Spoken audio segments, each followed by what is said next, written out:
It's a one-stop shop. It's a web-based tool that we put into not-for-profit settings. We can put it into a for-profit setting, but it's got to be community-based. You can't just do it from your home, for instance. And we'll put it anywhere, really, that makes sense. And we train either staff or volunteers at these facilities. It's a one-day training. It's free of charge. You can come to Lexington, right down the road to our office and get trained. Or if you have a sufficient number, we'll go out throughout the state and train your staff. And in that one day of training, you don't become an expert in taxes. You don't become an expert with food stamps. You don't become an expert in, children's health insurance. You become very familiar with the software and how to work with the software. And there's a helpline when you need it when you're sitting down with clients, but you become very familiar with that, taxes, for instance. And then, let's say you volunteer or you work at a food pantry, and a client comes in and they're looking for food, and they're there for a bag of food. On the way, they get their bag of food. On the way out, you stop them and say, can we sit down and talk for 5 minutes? We do what's called a quick check, and in most often around 2 or 3 minutes, we ask the person a series of questions, and they're simple questions that you would probably know off the top of your head about your income, your dependents, and your expenses. You didn't come with paperwork. You didn't come with stuff to do your taxes. You came for a bag of food.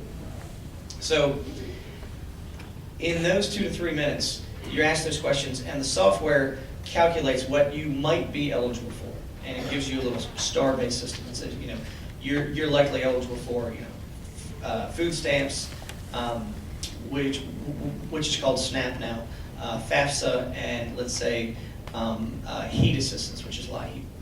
And it gives you a ranking. So you make an appointment with that same counselor, most often, to come back in a week, maybe 2 weeks, on Thursday, let's say, at 2 p.m., and you bring the information that you would need for somebody to do your taxes.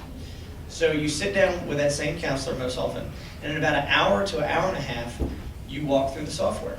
The counselor has a password, you as the client have a password.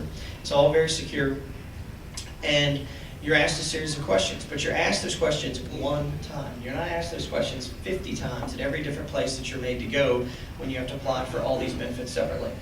I think a lot of reason why folks don't apply for the benefits that they're eligible for is the barriers that the system puts in place.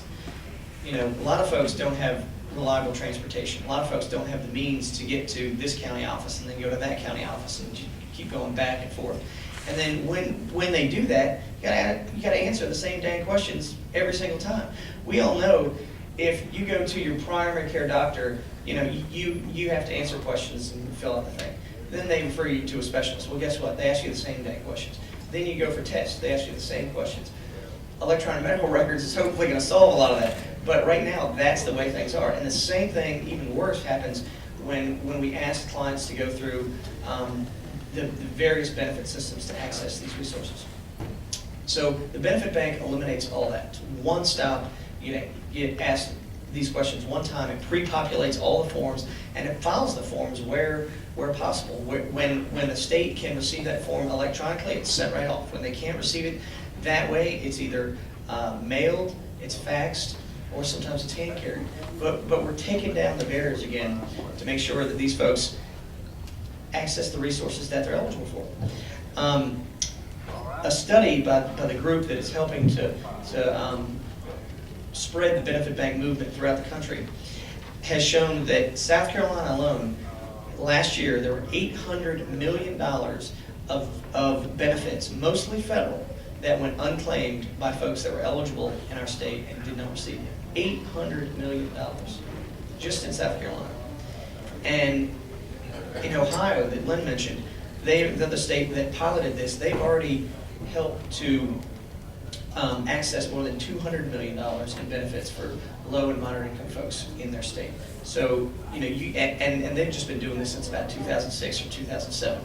We're already at more than $15 million just in about the 13 months that we've been doing it. And as Hardy mentioned, in starting up, we really didn't catch tax season last year. We're going to catch it this year and really make sure that those numbers expand exponentially. We have 365 sites so far throughout the state, in all 46 counties. We have more than 1,200 counselors that have been trained. Some of these are full-time salaried folks, some of these are volunteer. They may volunteer at the free clinic or the food pantry, half a day a week.